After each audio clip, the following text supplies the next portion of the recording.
ꯑꯍꯥꯟꯕꯃꯛꯇ ꯊꯧꯔꯝ ꯑꯁꯤꯕꯨ ꯇꯥꯕꯤꯔꯤꯕꯁꯤꯡꯕꯨ ꯖꯦꯝ ꯁꯩꯒꯨꯔꯖꯝꯅ ꯇꯔꯥꯝꯅ ꯆꯕꯒ ꯂꯣꯏꯅꯅ ꯏꯀꯣꯛꯅꯣꯅ ꯈꯨꯔꯨꯝꯖꯔꯤ ꯇꯣꯉꯥꯟ ꯇꯣꯉꯥꯟꯕ ꯀ꯭ꯔꯥꯏꯝꯒ ꯃꯔꯤ ꯂꯩꯅꯕ ꯊꯧꯗꯣꯛ ꯋꯥꯊꯣꯛꯁꯤꯡꯗ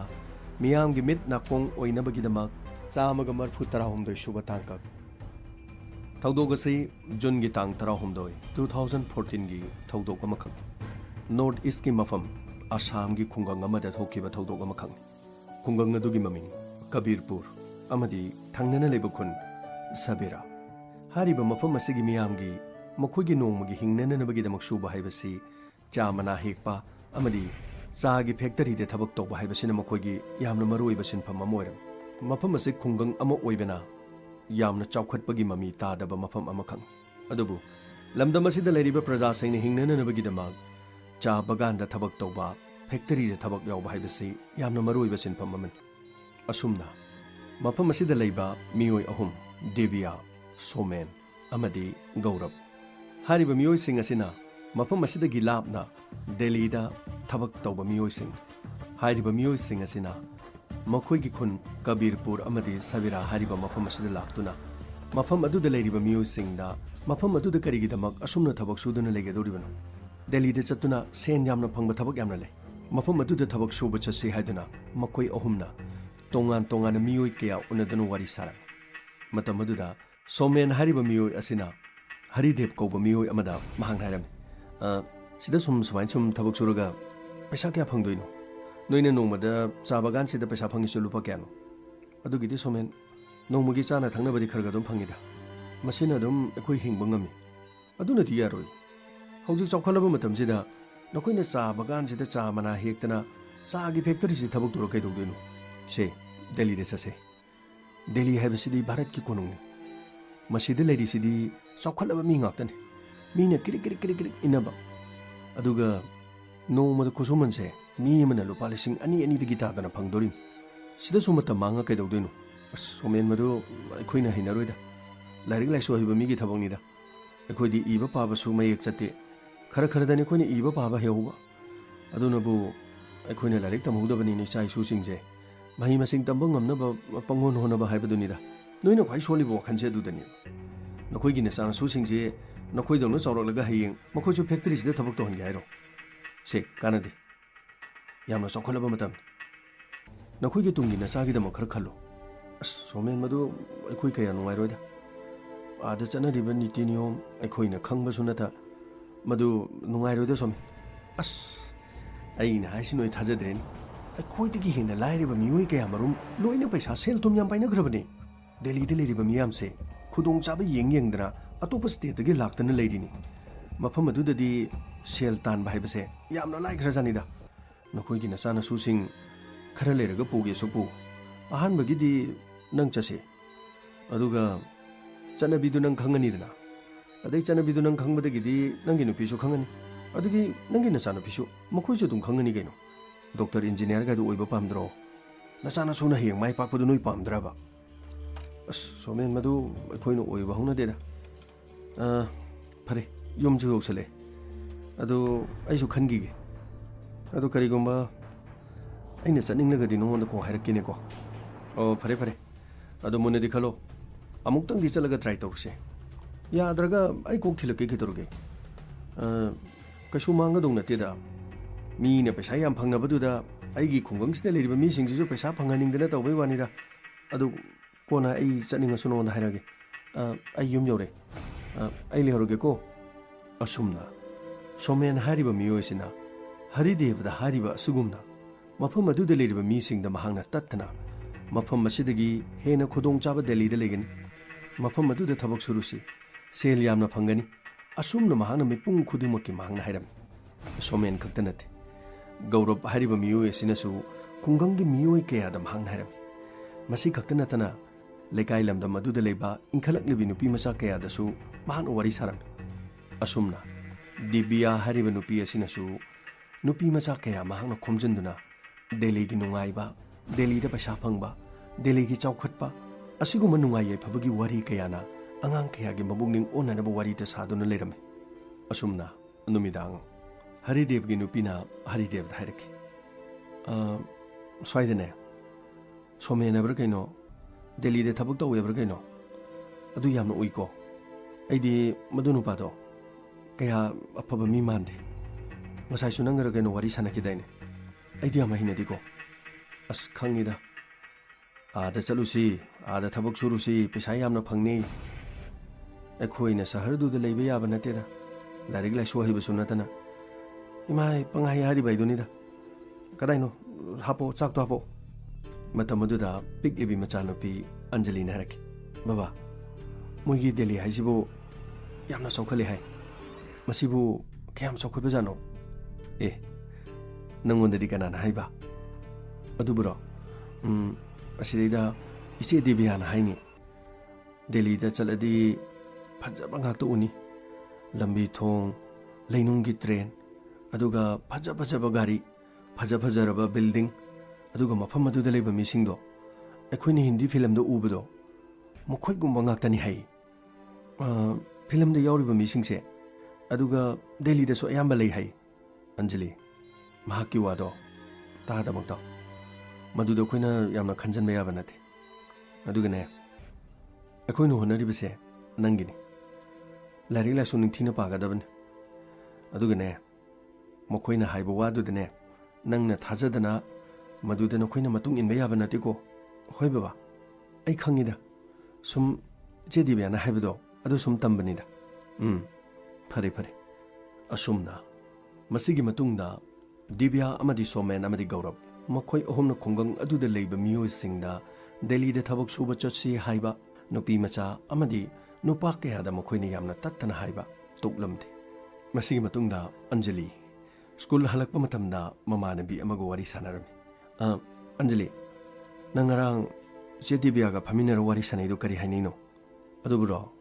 दिल्लीदने थबक सुबा चलुसी नोंमदा लुपा लिसिंग अनि अनि हेना फंगी था मददि लुपा कया अस यामद्रा अदो आइदि थाजदेदा माना हाइदो अखोइगुम लाइरबा मिनबु आदा करी थबक सुरुदोइनो करी थबक ने हाइगेबा खंगदे अदुबुदि आइसु थबकदो कंपनी की थबक ने हाइ अदो चही 33 सुरदि अदुमक यावबि यारे हाइ अखोइगुम नुपी मचा मना था मदा लुपा लिसिंग 30 दगिना लिसिंग 30 फावबदि इराइ लाइना फंगी हाइ अदुगा अखोइना हिंदी फिल्म दो उबा मिसिंगदो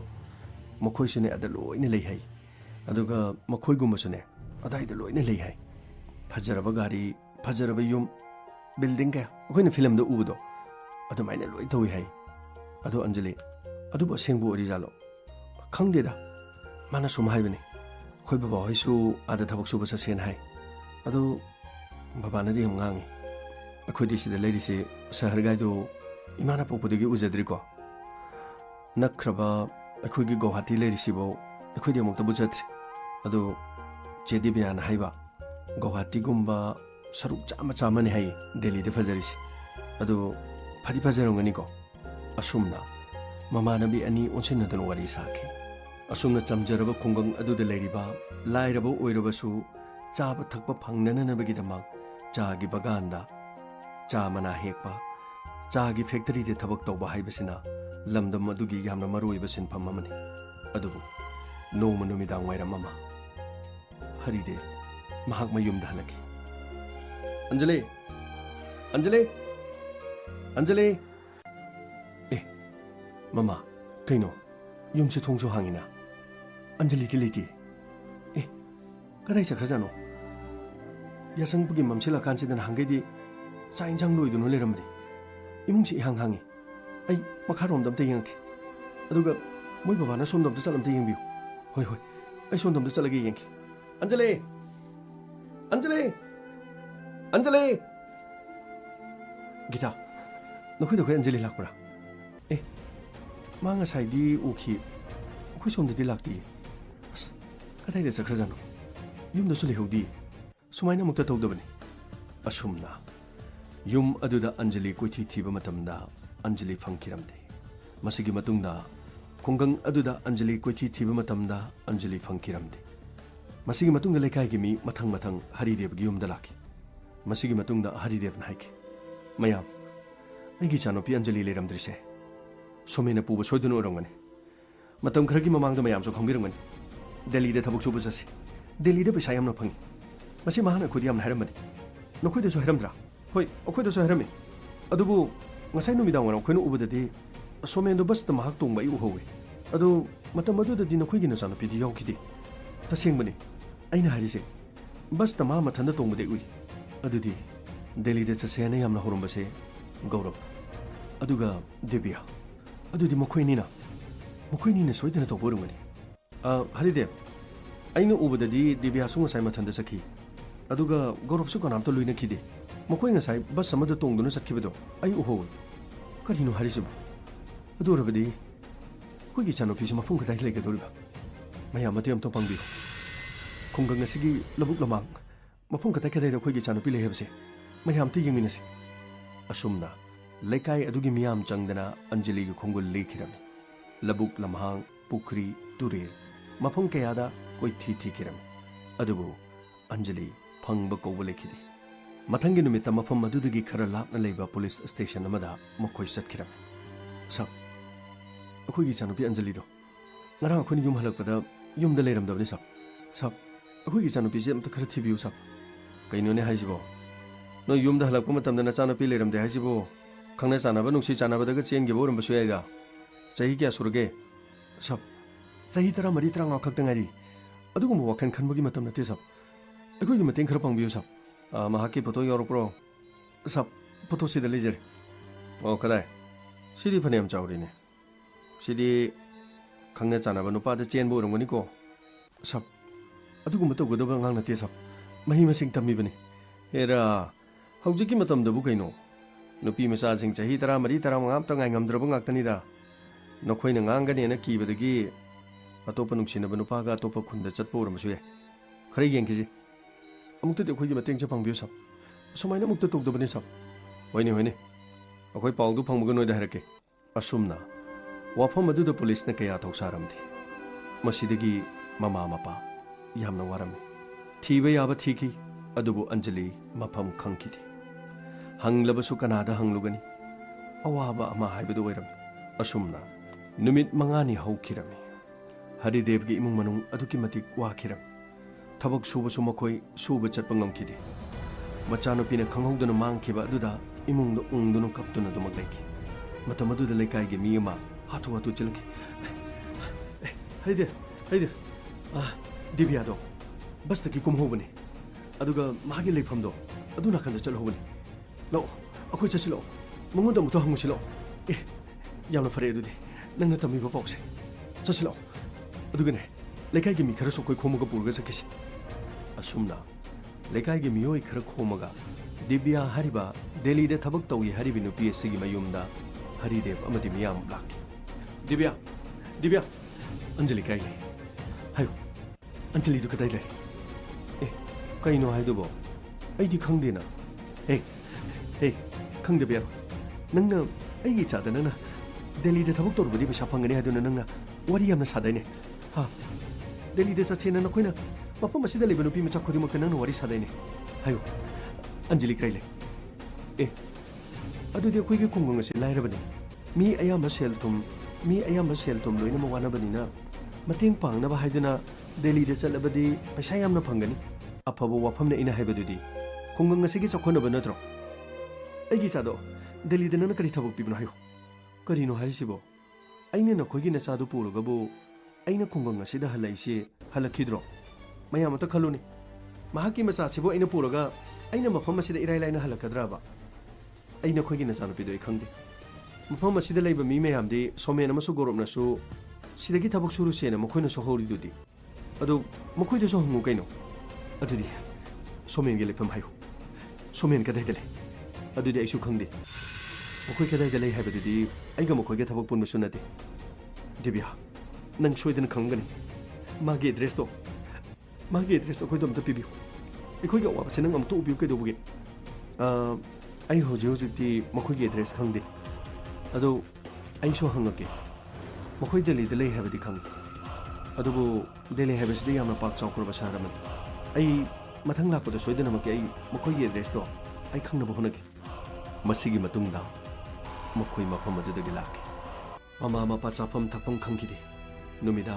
mama na machanupi Anjali kauduna kauki masigi matungda imung aduda oiriba phibam aduda Haridev Delhi चतुना मचानुपी की खुंगुल लीरुगे है खनकी मसीगी मतुंग लेकाई की मी मैम पाव अदु ताबदगी हरिदेव की युम दलाके मैम अही दिल्ली चचरुखी अदुगा इचानुपी की खुंगुल दो लीरुखी सोमेन हरिब मीदो दिल्ली दनी अदुबु दिल्ली की मफम कदाइदनो हाइबदे इसु खंगथि अई कोई हंगदुना सोमेन की लेफम कदाइदनो सोमेन आई की चानुपी कदाइदा पुई अई सोइदन अमुक्ता थिजरुखी अई अमुक्ता थिजरुखी अईगी नुपी मथंदनी युम मसिदा अईगी नुपी मथंदनी लेकाई मैमना खजिकति यंगसिनबिरम अई अईगी चानुपी की खुंगुलसे अमुक्ता लिजरुखी मतम अदुदा लेकाई की मियो एमना हरिदेव अखुई मैम लेरिसिदी नंगी नचानुपी अंजलि फंगनब थीरगा मफम सिदा पोरो अदुगा नंगी युंगी दमुतदी अखुई लेकाई मैम लेरिदना अखुई यंगंगे असुमना हरिदेव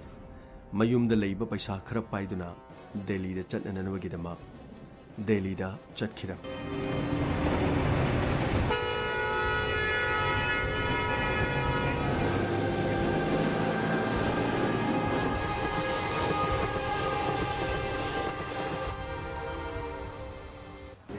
मपुनसीद शहर चत्रिब मी अमना शहर चटपा अमदी महाकी मांगखिब मचा अदुबु मफम अदुद करमना थिरुगे दिल्ली शहरदा योखिरा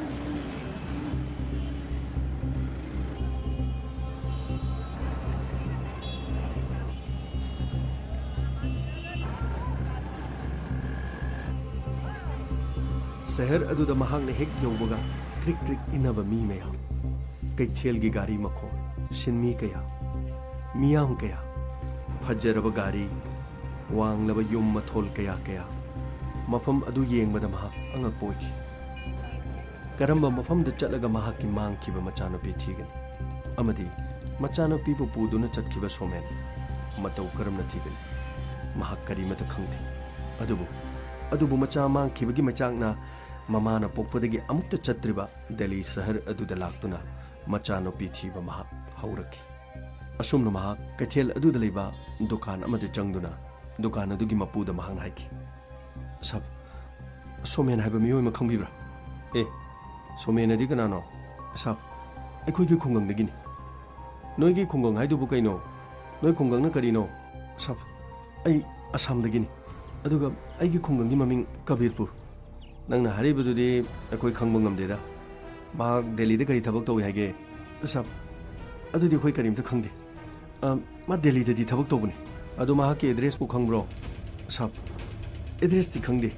दिल्ली दनी हाइ दिल्ली की एड्रेस मयाम सिदी अइने ngasiदगी पनबदने हयेंगबो पनबद लोइबा नाइरो अदुगा एड्रेस सु खंगदबा अदुगा मीदुगी फोटो सु यावदबा मतौ करमना नोखोइना नंगोन हाइदुसिबो चलो चलो अखोइ ngakta पोजोनगे असिदा थो असाइदा लेबा मीदेसु खिता हंगो को एड्रेस सु खंगदबा फोटो सु यावदबा मी कमाइ थीदोनोदा सब अइगी चानुपी भांगना पुरगा चखिबनि सब अदुगा अइना हाइजरिसे असेंगबने सब अदु मागी लेफमदु खंगलदि अमुक्ता हाइबियु करिनोने नंगना हाइदुबो असाइदा चलो असाइदा चलगा हंगो चोबा असुक यामना लेखरबा मियामसिदा अइ खक्ता थेंगनब्रो नंगना अतैदसु हंगो चलो असाइदा लेसे मोइदसु हंगो चलो जात जात की मीसिंगजे लाइहे करिनो तौरसिबो हरिदेव मफम अदुदगी थोरखि लंबीदे चलिबा मी खुदिमकी मचानुपी की फोटो महान उलम महाकी मचानुपी महाकी खुंगंगदगी सोमेन हारिबा मियो एसिनो पुदुने चटखिबे मचानुपी से मसक खंगबा मखोइ उब्रा हाइदुनो मी खुदिमकी फोटो उतुना चलम अदुबु मी अयामना सोमेन हारिबा नुपा अदुगी एड्रेस हंगलपु मतमदा महाक करिगुम अमता खुंबा ngamkide असुमना नुमित मंगानी दिल्ली की मफम कयादा अंगाहोबगुमना मचानुपी की फोटो अदु पाइदुना मचानुपी थीरिबनि हाइदुना कोइ चला असुमना हरिदेव दिल्ली चयोल अमा हेना मचानुपी थीखि अदुबु महाकना मचानुपी थीरिबा अदु महाकना पुरक्पा पैसा पुनमक्सु लोइसिलखि तंगाइ फदना महाक मयुमदा हलक्तबा याखिदे उपाय लेत्रदुना हरिदेव मयुमदा हलखि महाकना हलक्पा मतमदा मचानुपी पुरक्कनि खंजरंबा अदु मचानुपी पुदुना महाक हलखि मसिगी मतुंग खुंगंगी मी कया वा हंगबा लाखि हरिदेव करी करी पाउ लेरगे अंजलि थिरकपुदुबु मफम खंगक्तरबो करिगुम अमता उपाय लेथे यामना चाउख्रबा सहरमे अदु यामख्रबा ꯌꯨꯝꯁꯤꯡ ꯑꯗꯨꯗ ꯑꯩꯅ ꯃꯇꯧ ꯀꯔꯝꯅ ꯑꯃꯃꯝꯇ ꯆꯪꯂꯒ ꯑꯩꯒꯤ ꯏꯆꯥꯅꯨꯄꯤ ꯊꯤꯔꯨꯒꯅꯤ? ꯑꯗꯨꯒ ꯁꯣꯃꯦꯟꯒꯤ ꯂꯩꯐꯝꯁꯨ ꯀꯅꯥꯃꯠꯇ ꯈꯪꯗꯦ꯫ ꯀꯅꯥꯒꯨꯝꯕ ꯈꯔꯅꯗꯤ ꯁꯣꯃꯦꯟ ꯍꯥꯏꯔꯤꯕ ꯃꯤꯡꯁꯤ ꯇꯥꯈ꯭ꯔꯦ ꯍꯥꯏꯔꯛꯏ꯫ ꯑꯗꯨꯕꯨ ꯑꯩ ꯃꯈꯥ ꯇꯥꯅ ꯊꯤꯕ ꯉꯝꯗ꯭ꯔꯦ꯫ ꯑꯩꯅ ꯄꯨꯕ ꯄꯩꯁꯥ ꯈꯔꯗꯨꯁꯨ ꯂꯣꯏꯅ ꯂꯣꯏꯁꯤꯜꯂꯛꯈꯤ꯫ ꯃꯗꯨꯗꯒꯤ ꯑꯩ ꯇꯉꯥꯏ ꯐꯗꯅ ꯌꯨꯝꯗ ꯑꯃꯨꯛ ꯂꯥꯛꯄꯅꯤ꯫ ꯑꯁꯨꯝꯅ ꯃꯍꯥꯛꯅ ꯃꯤꯌꯥꯝꯗ ꯇꯝꯈꯤ꯫ ꯑꯁꯨꯝꯅ ꯏꯃꯨꯡ ꯑꯗꯨꯗ ꯅꯨꯡꯉꯥꯏꯇꯅ ꯂꯦꯟꯈꯤ꯫ ꯂꯩꯔꯤꯕ ꯈꯨꯡꯒꯪ ꯑꯗꯨꯒꯤ ꯂꯩꯀꯥꯏ ꯈꯨꯗꯤꯡꯃꯛ, ꯃꯤꯌꯥꯝ ꯈꯨꯗꯤꯡꯃꯛꯅ ꯑꯟꯖꯂꯤ ꯃꯥꯡꯈꯤꯕꯒꯤ ꯋꯥꯐꯝ ꯑꯁꯤꯅ ꯃꯤꯄꯨꯝ ꯈꯨꯗꯤꯡꯃꯛꯅ ꯅꯨꯡꯉꯥꯏꯅꯗꯕ ꯍꯥꯏꯕꯗꯨ ꯑꯣꯏꯔꯝꯃꯤ꯫ ꯑꯁꯨꯝꯅ ꯅꯨꯃꯤꯠ ꯈꯔꯅꯤ ꯍꯧꯈꯤ꯫ ꯑꯃꯗꯤ ꯅꯨꯃꯤꯗꯥꯡ ꯋꯥꯏꯔꯝ ꯑꯃ ꯈꯨꯡꯒꯪ ꯑꯗꯨꯗ ꯂꯩꯕ ꯔꯥꯃꯤꯊꯥ ꯍꯥꯏꯔꯤꯕꯤ ꯅꯨꯄꯤ ꯃꯆꯥ ꯑꯃ, ꯃꯍꯥꯛꯀꯤ ꯑꯄꯣꯛꯄꯒꯤ ꯃꯃꯤꯡ ꯅꯀꯨꯜ ꯍꯥꯏꯔꯤꯕ ꯃꯤ ꯑꯁꯤꯁꯨ ꯃꯍꯥꯛꯀꯤ ꯅꯨꯄꯤꯒ ꯂꯣꯏꯅꯅ ꯑꯌꯨꯛ ꯅꯨꯡꯊꯤꯜꯅ ꯆꯥ ꯕꯒꯥꯟꯗ ꯊꯕꯛ ꯁꯨꯕ, ꯅꯨꯃꯤꯗꯥꯡꯅ ꯌꯨꯝꯗ ꯍꯜꯂꯛꯄ ꯍꯥꯏꯕꯗꯨ ꯑꯣꯏꯔꯝꯃꯤ꯫ ꯑꯁꯨꯝꯅ ꯃꯈꯣꯏꯅ ꯊꯕꯛ ꯁꯨꯔꯨꯔꯒ ꯍꯜꯂꯛꯄ ꯃꯇꯝꯗ ꯌꯨꯝ ꯑꯗꯨꯗ ꯃꯈꯣꯏꯒꯤ ꯃꯆꯥꯅꯨꯄꯤ ꯔꯥꯃꯤꯊꯥ ꯂꯩꯔꯝꯈꯤꯗꯦ꯫ ꯃꯈꯣꯏ ꯔꯥꯃꯤꯊꯥꯕꯨ ꯀꯣꯏꯊꯤ ꯊꯤꯔꯝꯃꯤ꯫ ꯌꯨꯝꯊꯣꯡ ꯈꯨꯗꯤꯡꯗ ꯆꯪꯗꯨꯅ ꯔꯥꯃꯤꯊꯥ ꯂꯥꯛꯄ꯭ꯔꯥ ꯍꯥꯏꯗꯨꯅ ꯍꯪꯈꯤ꯫ ꯃꯇꯝ ꯑꯗꯨꯗ ꯍꯔꯤꯗꯦꯕꯁꯨ ꯄꯥꯎ ꯇꯥꯈꯤ꯫ ꯃꯍꯥꯛꯁꯨ ꯂꯥꯛꯈꯤ꯫ ꯂꯩꯀꯥꯏꯒꯤ ꯃꯤ ꯀꯌꯥ ꯃꯔꯨꯝ ꯌꯥꯎꯗꯨꯅ ꯔꯥꯃꯤꯊꯥꯒꯤ ꯈꯣꯡꯒꯨꯜ ꯂꯤꯈꯤꯔꯝꯃꯤ꯫ ꯑꯗꯨꯕꯨ ꯔꯥꯃꯤꯊꯥ ꯐꯪꯕ ꯀꯧꯕ ꯂꯩꯈꯤꯗꯦ꯫ ꯏꯃꯨꯡ ꯑꯁꯤꯁꯨ ꯑꯋꯥꯕ ꯍꯥꯏꯕꯗꯨ ꯑꯣꯏꯈꯤ꯫ ꯍꯔꯤꯗꯦꯕꯒꯤ ꯏꯃꯨꯡꯗ ꯋꯥꯔꯤꯕ ꯆꯩꯅꯥ ꯑꯗꯨꯒ ꯆꯞ ꯃꯥꯟꯅꯅ ꯐꯦꯛꯇ꯭ꯔꯤ ꯑꯗꯨꯗ ꯊꯕꯛ ꯇꯧꯕ ꯌꯥꯎꯕ ꯅꯀꯨꯜꯒꯤ ꯃꯆꯥꯅꯨꯄꯤ ꯔꯥꯃꯤꯊꯥ ꯃꯥꯡꯈꯤꯕ ꯑꯁꯤꯗꯁꯨ ꯃꯈꯣꯏꯁꯨ ꯆꯞ ꯃꯥꯟꯅꯅ ꯏꯃꯨꯡ ꯑꯗꯨꯗ ꯑꯋꯥꯕ ꯑꯣꯏꯈꯤ꯫ ꯑꯁꯨꯝꯅ ꯅꯨꯃꯤꯠ ꯈꯔꯅꯤ ꯍꯧꯈꯤꯔꯝꯃꯤ꯫ ꯑꯁꯨꯝꯅ ꯂꯩꯀꯥꯏ ꯑꯗꯨꯗ ꯅꯨꯄꯤ ꯃꯆꯥ ꯑꯅꯤ ꯃꯐꯝ ꯃꯔꯥꯡ ꯈꯪꯗꯅ ꯃꯥꯡꯈꯤꯕ ꯑꯗꯨꯗ ꯋꯥꯐꯝ ꯑꯁꯤꯇ ꯉꯥꯡꯅꯈꯤꯔꯝꯃꯤ꯫ ꯑꯁꯨꯝꯅ ꯍꯔꯤꯗꯦꯕꯒꯤ ꯃꯃꯥꯟꯅꯕ ꯄ꯭ꯔꯀꯥꯁ ꯀꯧꯕ ꯑꯃ ꯂꯩꯔꯝꯃꯤ꯫ ꯃꯍꯥꯛꯀꯤ ꯅꯨꯄꯤ ꯑꯃꯗꯤ Prakash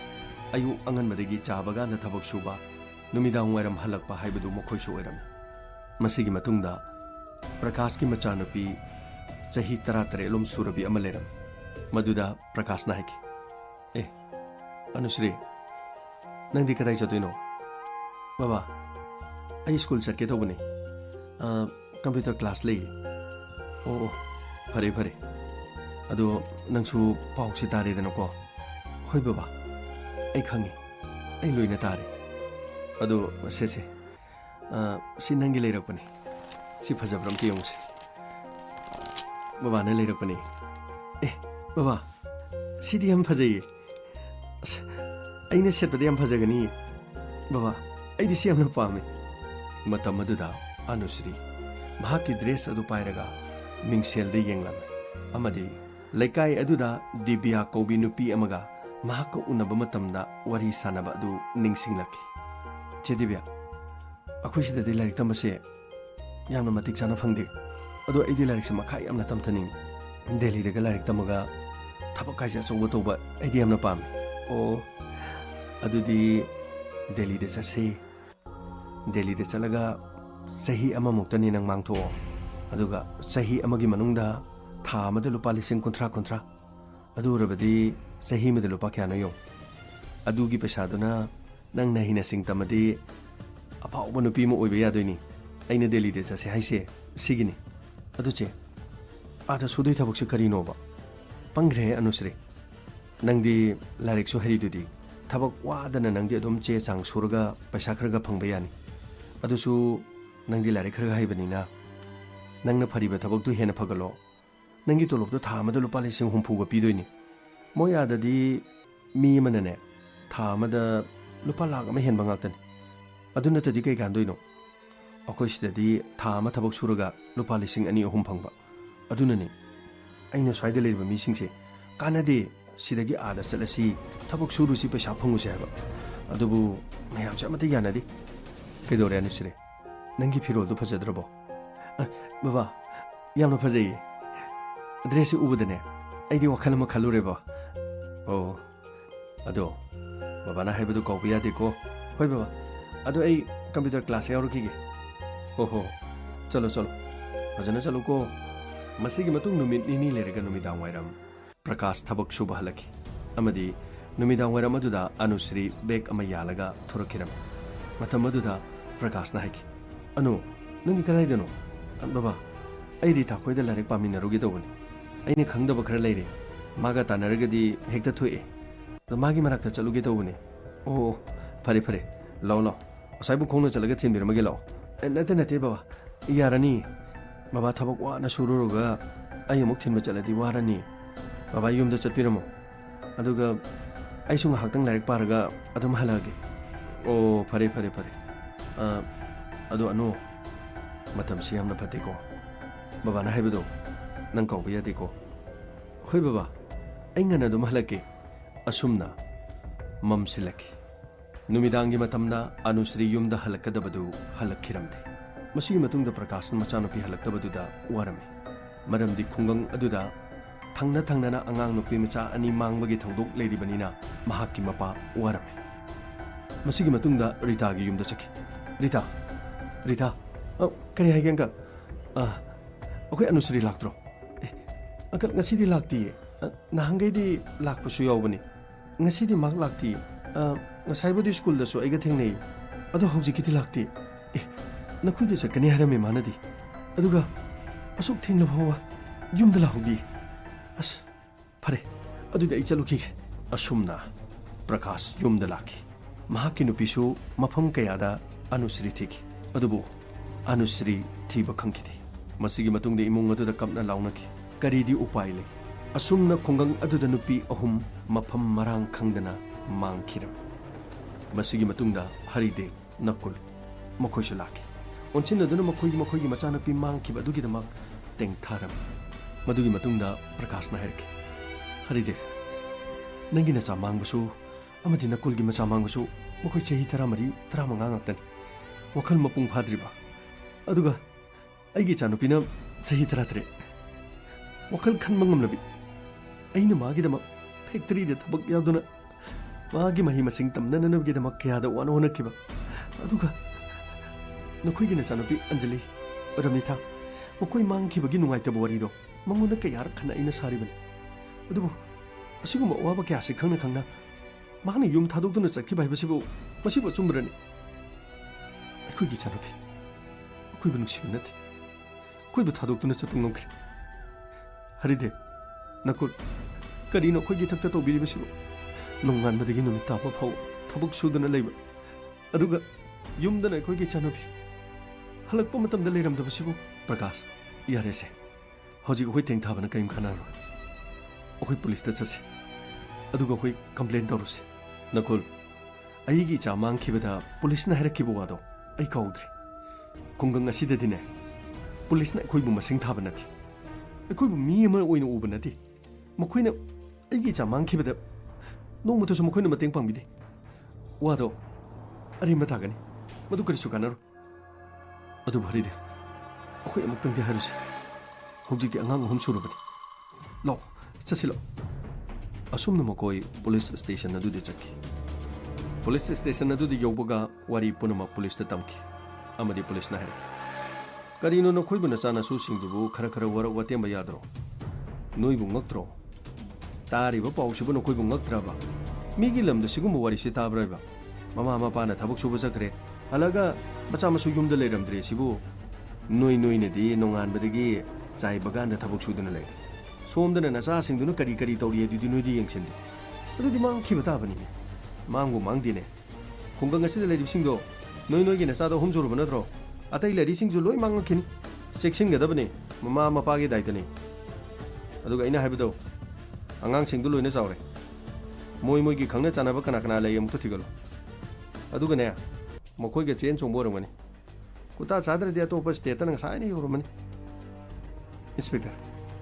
amuk ti to buya ba khara to biu ke do buke aduni ne ina harise nakhoi na thiba phangdraba na cha dubu akhoi na kadai chala thiru doino ne hoji mangi hariba Anusri haidu gi photo yobro photo yordi piro amtenge sab sida leijare oh Sidi Jauri ne Sidi lei sabi phare Sigi photo je police station khodi makta Sigi nu pimsa si mangre na akhoi gi mai kai gi thabirage ko aduga phangadi no khoi da pau pirake chalo makhoi gi wafam do sumna police station adugi police officer aduna kaya thok saram asumna makhoi halaki amadi makhoi yum amada phamduna makhoi wa tanar Haridev na haraki Nakul masi punumakse Dibyana soidana thon boigani mamang tak to sumahang nan thokre aine khanmadadi soidana maki mahak plan se mag yarongani Haridev nang haido isu yaning mahaki lefam da mahak leiti masina takpadi ꯑꯩꯈꯣꯏꯅ ꯊꯕꯛ ꯆꯠꯂꯤꯉꯩꯗ ꯃꯍꯥꯛꯅ ꯑꯉꯥꯡꯁꯤꯡꯗꯨ ꯁꯣꯏꯗꯅ ꯄꯨꯈꯤꯕ ꯑꯣꯏꯔꯝꯒꯅꯤ ꯅꯀꯣꯜ ꯑꯩꯈꯣꯏꯒꯤ ꯑꯟꯖꯂꯤꯗꯁꯨ ꯃꯍꯥꯛꯅ ꯁꯍꯔꯗ ꯆꯠꯁꯤ ꯑꯩꯈꯣꯏꯒꯤ ꯑꯟꯖꯂꯤꯗꯁꯨ ꯃꯍꯥꯛꯅ ꯁꯍꯔꯗ ꯆꯠꯁꯤ ꯍꯥꯏꯕ ꯋꯥꯐꯝꯁꯦ ꯃꯍꯥꯛꯅ ꯀꯌꯥꯔꯛ ꯍꯥꯏꯈꯤ ꯍꯟꯗꯛꯃꯨꯛ ꯃꯍꯥꯛ ꯈꯨꯡꯒꯪ ꯑꯁꯤꯗ ꯂꯥꯛꯈꯤꯖꯅꯨ ꯃꯍꯥꯛ ꯂꯦꯝꯅ ꯊꯥꯔꯣꯏꯗꯕꯅꯤ ꯑꯁꯨꯝꯅ ꯅꯨꯃꯤꯠ ꯈꯔꯅꯤ ꯂꯩꯔꯕ ꯃꯇꯨꯡꯗ ꯗꯤꯕ꯭ꯌꯥ ꯈꯨꯡꯒꯪꯗ ꯑꯃꯨꯛ ꯍꯜꯂꯛꯈꯤ ꯃꯍꯥꯛ ꯍꯜꯂꯛꯈ꯭ꯔꯦ ꯍꯥꯏꯕ ꯄꯥꯎ ꯑꯁꯤ ꯂꯩꯀꯥꯏ ꯑꯗꯨꯒꯤ ꯃꯤꯑꯣꯏ ꯄꯨꯝꯅꯃꯛꯅ ꯇꯥꯈꯤ ꯑꯃꯗꯤ ꯂꯩꯀꯥꯏꯒꯤ ꯃꯤ ꯃꯌꯥꯝ ꯈꯣꯝꯗꯨꯅ ꯗꯤꯕ꯭ꯌꯥꯒꯤ ꯌꯨꯝꯗ ꯂꯥꯛꯈꯤ ꯃꯇꯝ ꯑꯗꯨꯗ ꯍꯔꯤꯗꯦꯕꯅ ꯍꯥꯏꯈꯤ ꯗꯤꯕ꯭ꯌꯥ ꯅꯪ ꯊꯣꯔꯛ ꯅꯪ ꯏꯃꯨꯡꯗ ꯂꯩꯔꯤꯗꯨ ꯌꯥꯝ ꯊꯨꯅ ꯊꯣꯔꯛ ꯅꯪꯒ ꯋꯥꯔꯤ ꯑꯝꯇ ꯁꯥꯟꯅꯁꯤ ꯂꯥꯛꯑꯣ ꯀꯔꯤꯅꯣ ꯃꯌꯥꯝ ꯇꯧꯕꯤꯔꯤꯁꯤꯕꯣ ꯑꯩꯉꯣꯟꯗ ꯁꯨꯝꯅ ꯂꯥꯟꯅ ꯎꯕꯤꯔꯤꯁꯤ ꯀꯔꯤꯒꯤꯅꯣ ꯑꯩꯗꯤ ꯗꯦꯜꯂꯤꯗ ꯊꯕꯛ ꯆꯥꯎꯅ ꯇꯧꯕ ꯅꯨꯄꯤ ꯑꯃꯅꯤ ꯑꯩꯒꯤ ꯈꯨꯡꯒꯪ ꯑꯁꯤꯒꯤ ꯃꯤꯑꯣꯏꯁꯤꯡ ꯄꯨꯝꯅꯃꯛꯄꯨ ꯊꯕꯛ ꯐꯪꯗꯨꯅ ꯄꯩꯁꯥ ꯌꯥꯝꯅ ꯐꯪꯖꯔꯕꯗꯤ ꯍꯥꯏꯗꯨꯅ ꯃꯤꯌꯥꯝꯗ ꯑꯩꯅ ꯍꯧꯗꯣꯛꯆꯔꯝꯕꯅꯤ ꯑꯗꯨꯕꯨ ꯃꯤꯌꯥꯝꯅ ꯌꯥꯗ꯭ꯔꯗꯤ ꯑꯩ ꯀꯔꯤ ꯎꯄꯥꯏ ꯂꯩꯒꯦ ꯑꯩꯅ ꯉꯁꯤ ꯐꯥꯎꯕ ꯀꯅꯥꯕꯨ ꯅꯝꯗꯨꯅ ꯄꯨꯈꯤꯕ ꯌꯥꯎꯕꯒꯦ ꯑꯗꯨꯒꯤ ꯋꯥ ꯅꯠꯇꯦ ꯑꯩꯈꯣꯏꯅ ꯊꯕꯛ ꯆꯠꯈ꯭ꯔꯤꯉꯩꯗ ꯑꯩꯈꯣꯏꯒꯤ ꯏꯆꯥꯁꯤꯡꯁꯦ ꯅꯪꯅ ꯀꯔꯥꯝ ꯆꯥꯎꯅꯅꯕꯒꯤꯗꯃꯛ ꯄꯥꯎ ꯀꯌꯥ ꯇꯝꯁꯤꯜꯂꯦ ꯍꯥꯏꯕꯁꯦ ꯑꯩꯈꯣꯏ ꯂꯣꯏ ꯈꯪꯉꯕꯅꯤ ꯍꯧꯖꯤꯛꯁꯨ ꯑꯉꯥꯡ ꯀꯌꯥ ꯂꯩꯔꯤ ꯅꯪꯅ ꯑꯉꯥꯡ ꯈꯨꯗꯤꯡꯃꯛꯇ ꯋꯥꯔꯤ ꯁꯥꯕꯒꯤꯅꯦ ꯑꯩꯈꯣই ꯂꯣꯏꯅ ꯄꯥꯎ ꯇꯥꯔꯝꯅꯤ ꯑꯗꯨꯕꯨꯗꯤ ꯂꯩꯀꯥꯏ ꯑꯁꯤꯗ ꯂꯩꯔꯤꯕꯁꯤ ꯑꯩꯒꯤꯁꯨ ꯏꯆꯟ ꯏꯅꯥꯎ ꯉꯥꯛꯇꯅꯤ ꯆꯥꯎꯈꯠꯂꯛꯂꯤꯕ ꯃꯇꯝꯁꯤꯗ ꯃꯤꯒꯤ ꯅꯨꯡꯉꯥꯏꯕ ꯆꯠꯅꯔꯤꯕ ꯀꯥꯡꯂꯣꯟꯁꯤꯡꯗꯣ ꯑꯩꯅ ꯑꯉꯥꯡꯁꯤꯡꯗꯨꯗ ꯋꯥꯔꯤ ꯁꯥꯕꯅꯤ ꯃꯈꯣꯏꯕꯨ ꯃꯃꯤꯠ ꯃꯃꯥꯏ ꯄꯥꯡꯍꯟꯕꯅꯤ ꯑꯗꯨꯒ ꯍꯪꯕꯤꯌꯨꯅꯦ ꯑꯉꯥꯡꯁꯤꯡꯗꯨꯗ ꯑꯩꯅ ꯃꯈꯣꯏꯕꯨ ꯅꯝꯗꯅ ꯄꯨꯒꯅꯤ ꯍꯥꯏꯕꯁꯤꯕꯨ ꯑꯩꯅ ꯃꯈꯣꯏꯗ ꯍꯥꯏꯈꯤꯕ꯭ꯔꯣ ꯑꯗꯨꯒ ꯑꯩꯅ ꯂꯥꯛꯏꯁꯦ ꯁꯣꯃꯦꯟꯒꯤ ꯗꯦꯜꯂꯤꯒꯤ ꯑꯦꯗ꯭ꯔꯦꯁꯇꯣ ꯃꯗꯨ ꯑꯩ ꯈꯪꯂꯒ ꯂꯥꯛꯏꯕꯅꯤ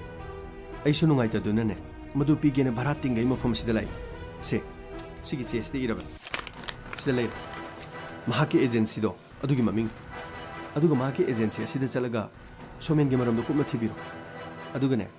ꯅꯈꯣꯏꯒꯤ ꯅꯆꯥ ꯃꯥꯡꯕꯁꯤꯒ ꯑꯩꯒꯗꯤ ꯀꯔꯤꯝꯇ ꯃꯔꯤ ꯂꯩꯅꯗꯦ ꯁꯤꯒꯤ ꯃꯈꯥꯗꯤ ꯃꯌꯥꯝꯅ ꯊꯣꯛꯄꯗꯣ ꯇꯧꯕꯤꯔꯣ ꯃꯍꯥꯛꯀꯤ ꯋꯥꯐꯝ ꯑꯗꯨꯗ ꯃꯤꯌꯥꯝ ꯁꯥꯎꯅ ꯂꯥꯛꯂꯒ ꯀꯔꯤꯒꯨꯝꯕ ꯑꯃꯠꯇ ꯇꯧꯐꯝ ꯈꯪꯈꯤꯗꯦ ꯃꯗꯨꯗ ꯍꯔꯤꯗꯦꯕꯅ ꯍꯥꯏꯔꯛꯈꯤ ꯃꯌꯥꯝ ꯑꯩ ꯗꯦꯜꯂꯤꯗ ꯑꯟꯖꯂꯤ ꯑꯃꯗꯤ ꯔꯃꯤꯊꯥ ꯑꯃꯗꯤ ꯑꯅꯨꯁ꯭ꯔꯤ ꯃꯈꯣꯏ ꯑꯍꯨꯝ ꯑꯩ ꯅꯝꯗꯨꯅ ꯊꯤꯗꯨꯅ ꯄꯨꯔꯛꯈꯤ ꯑꯗꯨꯒ ꯃꯌꯥꯝ ꯑꯩꯒꯤ ꯏꯃꯨꯡꯁꯤ ꯈꯔ ꯌꯦꯡꯁꯤꯟꯕꯤꯔꯝꯃꯨ ꯑꯩ ꯃꯈꯣꯏꯕꯨ ꯅꯝꯗꯨꯅ ꯄꯨꯔꯛꯀꯅꯤ ꯅꯠꯇꯦ ꯍꯔꯤꯗꯦꯕ ꯍꯟꯗꯛꯇꯤ ꯅꯪ ꯅꯊꯟꯗ ꯆꯠꯄ ꯌꯥꯔꯣꯏ ꯑꯩꯈꯣꯏ ꯄꯨꯟꯅ ꯆꯠꯁꯤ ꯑꯗꯨꯒ ꯑꯩꯈꯣꯏꯒꯤ ꯏꯆꯥꯗꯣ ꯑꯩꯈꯣꯏ ꯃꯌꯥꯝ ꯆꯪꯗꯅ ꯊꯤꯃꯤꯟꯅꯔꯨꯁꯤ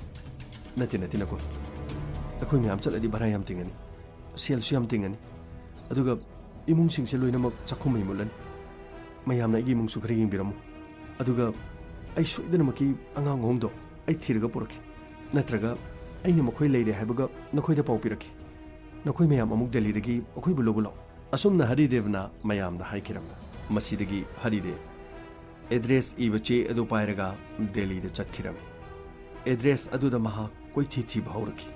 ꯍꯔꯤꯗꯦꯕꯅ ꯃꯆꯥ ꯎꯕ ꯐꯪꯂꯛꯇ꯭ꯔꯕꯗ ꯃꯍꯥꯛ ꯃꯐꯝ ꯑꯗꯨꯗ ꯂꯩꯕ ꯉꯝꯈꯤꯗꯦ ꯑꯍꯤꯡ ꯅꯨꯡꯊꯤꯜ ꯅꯥꯏꯗꯅ ꯃꯍꯥꯛ ꯁꯣꯃꯦꯟꯒꯤ ꯑꯦꯖꯦꯟꯁꯤ ꯑꯗꯨ ꯀꯣꯏꯊꯤ ꯊꯤꯈꯤꯔꯝꯃꯤ ꯁꯥꯔ ꯁꯤꯒꯤ ꯑꯦꯖꯦꯟꯁꯤꯁꯤꯒꯤ ꯃꯃꯤꯡꯁꯤ ꯈꯪꯕꯤꯕ꯭ꯔꯣ ꯁꯤ ꯑꯦꯖꯦꯟꯁꯤꯁꯤ ꯁꯤ ꯃꯃꯤꯡ ꯇꯥꯈ꯭ꯔꯦ ꯁꯤ ꯀꯩꯗꯧꯔꯦ ꯁꯥꯔ ꯁꯤꯒꯤ ꯑꯦꯖꯦꯟꯁꯤꯁꯤꯗ ꯑꯩꯈꯣꯏꯒꯤ ꯅꯣꯔꯠ ꯏꯁꯇꯒꯤ ꯁꯣꯃꯦꯟ ꯀꯧꯕ ꯃꯤꯑꯣꯏ ꯑꯃ ꯌꯥꯎꯕ꯭ꯔꯣ ꯁꯣꯃꯦꯟ ꯃꯃꯤꯡꯗꯨ ꯇꯥꯒꯨꯝ ꯇꯧꯔꯦ ꯀꯔꯤ ꯇꯧꯔꯦ ꯃꯍꯥꯛꯁꯤ ꯊꯕꯛ ꯁꯨꯕꯒꯤ ꯃꯤ ꯄꯨꯊꯣꯛ ꯄꯨꯁꯤꯟ ꯇꯧꯕ꯭ꯔꯥ ꯁꯥꯔ ꯍꯣꯏꯅꯦ ꯃꯣꯏ ꯑꯦꯖꯦꯟꯁꯤꯁꯤꯒꯤ ꯃꯊꯧꯅꯦ ꯑꯩꯈꯣꯏ ꯌꯨꯝꯗ ꯊꯕꯛ ꯁꯨꯕ ꯃꯤ ꯑꯗꯨꯒ ꯌꯨꯝ ꯀꯩ ꯁꯥꯕꯒꯤ ꯊꯕꯛ ꯁꯨꯅꯕ ꯃꯤ ꯑꯗꯨꯒꯨꯝꯕ ꯃꯤ ꯄꯨꯊꯣꯛ ꯄꯨꯁꯤꯟꯒꯤ ꯇꯧꯕꯅꯤ ꯀꯔꯤ ꯇꯧꯔꯒꯦ ꯁꯥꯔ ꯃꯥꯅ ꯑꯩꯒꯤ ꯏꯆꯥꯅꯨꯄꯤ ꯑꯃꯗꯤ ꯂꯩꯀꯥꯏꯒꯤ ꯅꯨꯄꯤ ꯃꯆꯥ ꯑꯅꯤꯃꯁꯨ ꯃꯍꯥꯛꯅ ꯄꯨꯈ꯭ꯔꯦ ꯃꯥ ꯊꯦꯡꯅꯔꯕꯗꯤ ꯄꯨꯂꯤꯁꯇ ꯐꯥꯍꯟꯒꯦ ꯇꯧꯕꯅꯤ ꯉꯥꯏꯈꯣ ꯂꯥꯛꯑꯣ ꯁꯣꯝꯗ ꯂꯥꯛꯑꯣ ꯑꯩ ꯍꯥꯏꯒꯦꯁꯦ ꯅꯪꯒꯤꯁꯦ ꯌꯥꯝ ꯅꯨꯡꯉꯥꯏꯇ꯭ꯔꯦ ꯅꯪ ꯄꯥꯎꯁꯤ ꯇꯥꯕꯗ ꯑꯗꯣ ꯁꯦ ꯅꯪ ꯁꯤ ꯀꯥꯁꯤꯗ ꯂꯩꯔꯝꯃꯣ ꯑꯗꯨꯝ ꯑꯩꯅ ꯍꯣꯔꯦꯟ ꯅꯨꯃꯤꯗꯥꯡ ꯋꯥꯏꯔꯝ ꯂꯥꯛꯀꯦ ꯁꯤꯗ ꯀꯅꯥꯝ ꯂꯥꯛꯑꯣꯏ ꯑꯗꯨꯒꯅꯦ ꯅꯨꯃꯤꯗꯥꯡ ꯋꯥꯏꯔꯝꯗꯣ ꯑꯩ ꯁꯣꯃꯦꯟ ꯍꯥꯏꯔꯤꯗꯣ ꯄꯨꯔꯛꯀꯦ ꯃꯥꯅ ꯑꯗꯨꯃꯥꯏꯅ ꯇꯧ ꯌꯥꯕ꯭ꯔꯅꯦ ꯊꯕꯛ ꯁꯨꯅꯦꯅ ꯃꯤ ꯄꯨꯔꯛꯑꯒ ꯃꯃꯥ ꯃꯄꯥ ꯈꯪꯗꯅ ꯄꯨꯔꯛꯄꯗꯣ ꯃꯗꯨ ꯑꯩꯅ ꯌꯥꯗꯦ ꯑꯩ ꯃꯥ ꯁꯣꯏꯗꯅ ꯄꯨꯔꯛꯀꯦ ꯅꯪ ꯁꯤꯗ ꯂꯩꯔꯝꯃꯣ ꯑꯁꯨꯝꯅ ꯃꯍꯥꯛ ꯃꯐꯝ ꯑꯗꯨꯗ ꯂꯩꯈꯤ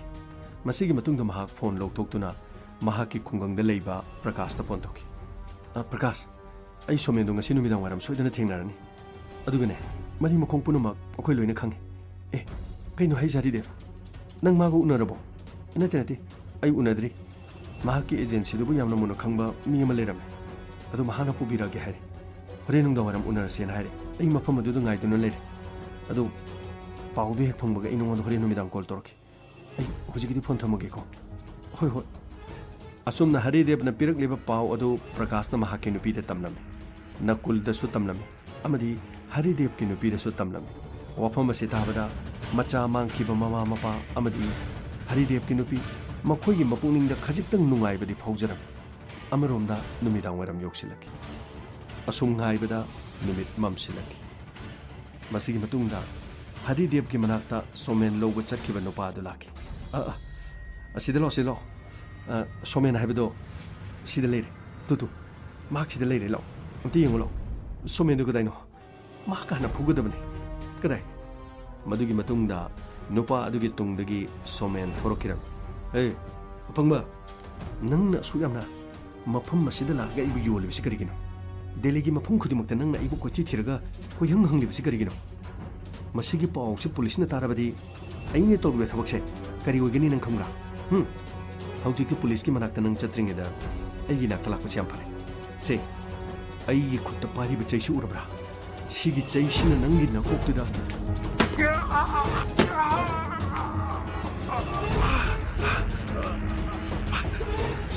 so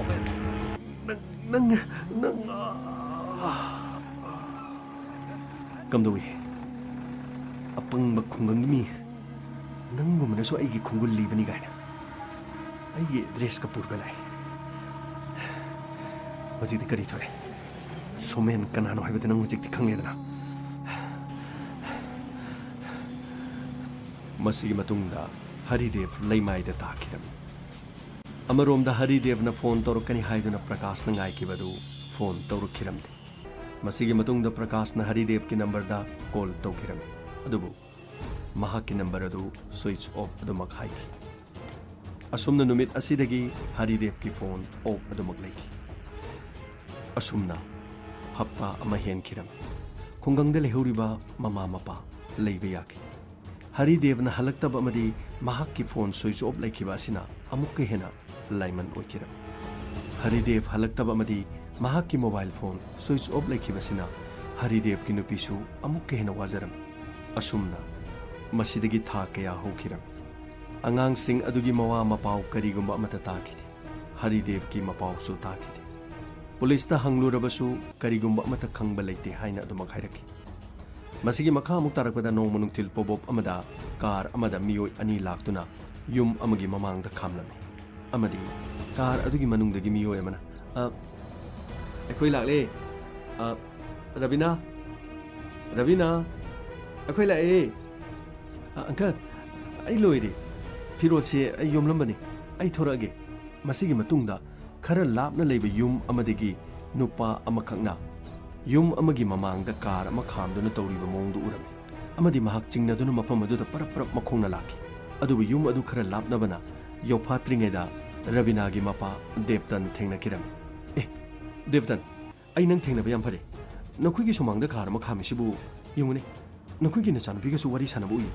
आई चिंगनदना परप लाखबनी कहीं हाइजिबो करेनो हुईने आदा खामेनी अइदि कार तोंब मी कनामता कइसु खंगनब लेते कनानो आदा खामिसिदे लो चसिलो अदुबु मपा देवतन अमदि मियोय अदुनि यौरक्त्रिङैदा रविना इमुंगदगी बेग अमा पाइरगा कार मनिंगदा तोंकी रविना मसागी चही 12 दा ngairibi angang amakha amadi car अदु तमना थौबो देवतन अमदि ममानब अदुगा तानकी कार दो देखो भैया कार तो थलो Ravina, ông tengah ikut. Ravina, kasih aku kata tuh. Ravina, ông tengah ikut. Ravina, ông tengah ikut. Ông tengah kamu. Ravina. Oh, Putri.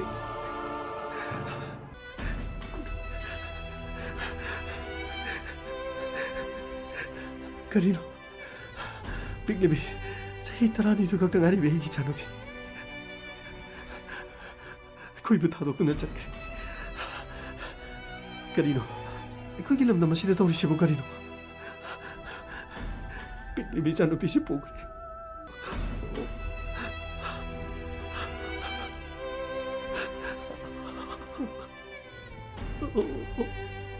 Ravina, nang tahu itu bu Karino.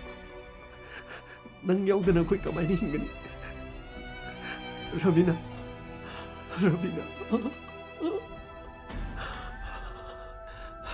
Si, Devtan, hugulo si. Gari si tawagri. Kamay tong ni, ꯑꯩꯈꯣꯏ ꯂꯩꯀꯥꯏꯒꯤ ꯃꯤ ꯃꯌꯥꯝ ꯈꯣꯝꯃꯒ ꯑꯩꯈꯣꯏ ꯀꯔꯤ ꯇꯧꯕ ꯌꯥꯒꯦꯗꯣ ꯑꯩꯈꯣꯏ ꯑꯝꯇ ꯌꯦꯡꯁꯤ ꯐꯪꯉꯔꯣꯏ ꯂꯥꯞꯅ ꯆꯠꯈ꯭ꯔꯦ ꯈꯨꯡꯒꯪ ꯑꯁꯤꯗꯒꯤ ꯆꯠꯈꯤꯕ ꯅꯨꯄꯤ ꯃꯆꯥ ꯄꯨꯝꯅꯃꯛ ꯉꯁꯤ ꯐꯥꯎꯕ ꯑꯃꯠꯇ ꯍꯜꯂꯛꯇ꯭ꯔꯤ ꯃꯗꯨꯒꯤ ꯃꯅꯨꯡꯗ ꯑꯩꯒꯤ ꯄꯤꯛꯂꯤꯕꯤ ꯀꯔꯤꯁꯨ ꯈꯪꯖꯗ꯭ꯔꯦ ꯆꯍꯤ 12 ꯈꯛꯇ ꯉꯥꯏꯔꯤꯕ ꯏꯆꯥꯅꯨꯄꯤ ꯄꯨꯈ꯭ꯔꯦ ꯔꯕꯤꯅꯥ ꯑꯃꯨꯛ ꯍꯟꯅ ꯍꯜꯂꯛꯑꯔꯣꯏ रबीना असुमना नॉर्थ ईस्ट की आसाम की खुंगंग कबीरपुर अमदी सबेरा हारिबा मफम असिदगी नुपी मचा मथंग मथंग मरी मांगखिरमी असुमना 2015 की रिपोर्ट ता चाही अमदा इंडिया की इनांगांग लिसिंग निफु मरी चाइल्ड ट्रैफिकिंग की केस ता चेनरी अमदी मपुंग मरी फारब नुपी कया मरुम तोंगान तोंगान बा गेंग खुपु कांगुना रेड लाइट की मफम कया दा मखोइबु योंथोकली सानालेपाक इरमदमसु कदिसु ताबा लेथि सानालेपाक असगी मफम खरदगी मरुइना चिंगी लम अमदी तोंगा तोंगा मफम कयादगी मणिपुर की मपानदा थबक इंखांग सुदुना पैसा फंगनी हाइदुना नत्रगा ममा मपा लेजद्रबा हिंगबद खुदोंग चाद्रबा मियोय कयाबु तोंगानबो ऑर्फान होम अमद थमननबगी नमादा इरमदम असिदगी अंगांग कयामरु मपालमद चटखिबदगी थीब खंगदना अमदी अतोप थंगनरी बलेबाकता मरुइना थाईलैंड अमदी सिंगापुर द लेदुना ngasi फावबा इरमदम असिद हलक्खिदब के याउरी इरमदम असिद चाबा थकप फंगदब मही तंब फंगदब मखोइगी हिंगनब होनबदा खुदोंग चादब खरगिदमक अतोप मीगी मरमद चलगा थबक इनखांग सुरग नुंगाइने लेरुगनी हाइबगी वखलोंदा चाइल्ड ट्रैफिकिंग की केस त कयामरुम चेनबगी थौदोंग वाथोक लेखरे हंदक त सोंगरांग नहांद थोकरी इरमदम असिद लेब चनुरा खरसु मपालमदा टीवी सीरियल द कुमहनगनी हीरोइन कुमहनगनी हाइबगी वखलोंदा मसक ममिंग खंगदब मियोय खरगा फेसबुक द खंगदुना इरमदम असि थादोक्तुना मपालमद फिल्म कुंबा अमदी सीरियल यावरो नमगिदमा होनखिबा अदु लमखांगद मखोइबु फागतकी लमदम असिगी चनुरा सिंह मुन्न वखल खंथबी पामजरीब लंबी अदुद चटखिबदी कनानासु थिंगदी अदुबु चटखिगदोरिबा लंबी अदुना नियम चुमना चत्तदना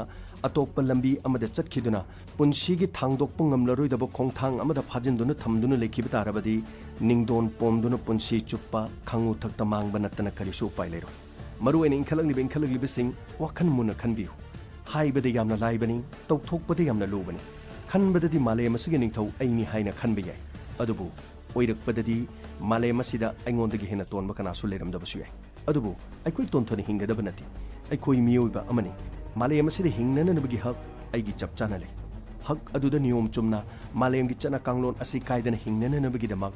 इसाने इसाबु लांथेंगनदुना माइ पाकपा ताइबंग मियोइबा अमा हाइदुना अꯩꯒꯤ ꯂꯩꯔꯤꯕ ꯐꯨꯔꯨꯞ ꯑꯁꯤꯒꯤꯗꯃꯛ ꯃꯁꯛ ꯃꯃꯤꯡ ꯅꯥꯏꯕ ꯃꯤꯡꯆꯠ ꯎꯔꯣꯡ ꯈꯤꯜꯂꯝꯅꯅꯕꯒꯤꯗꯃꯛ ꯍꯣꯠꯅꯕꯤꯒꯗꯕꯅꯤ ꯄꯣꯛꯂꯤꯕ ꯄꯨꯟꯁꯤ ꯑꯁꯤ ꯑꯃꯨꯛꯈꯛꯇꯅꯤ ꯀꯔꯤꯒꯤ ꯑꯩꯈꯣꯏ ꯃꯁꯦꯟ ꯌꯦꯡꯊꯤꯅꯒꯗꯒꯦ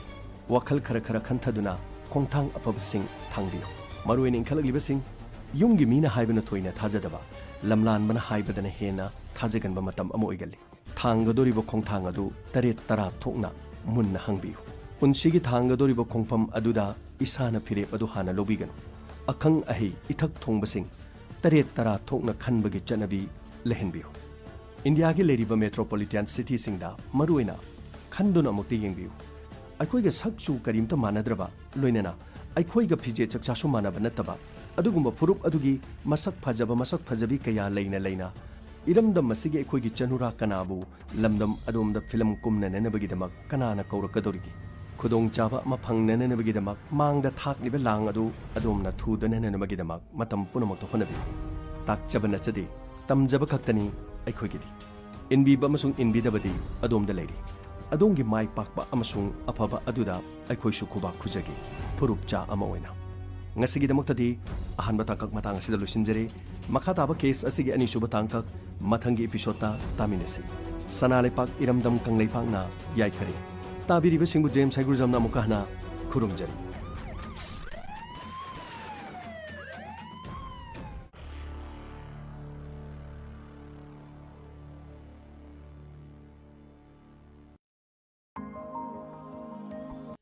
Hanana tagat sari lantok sariba crime reports sa mga marpudra humdoy subata kagtabiriba YouTube ta amadi Facebook ta laibiriba singna next place ta lapiyu punga matawa matamda inspector te ano wata kagtaminasi 90.0 hong radio tabiriba singi Manipuri film sing amadi mag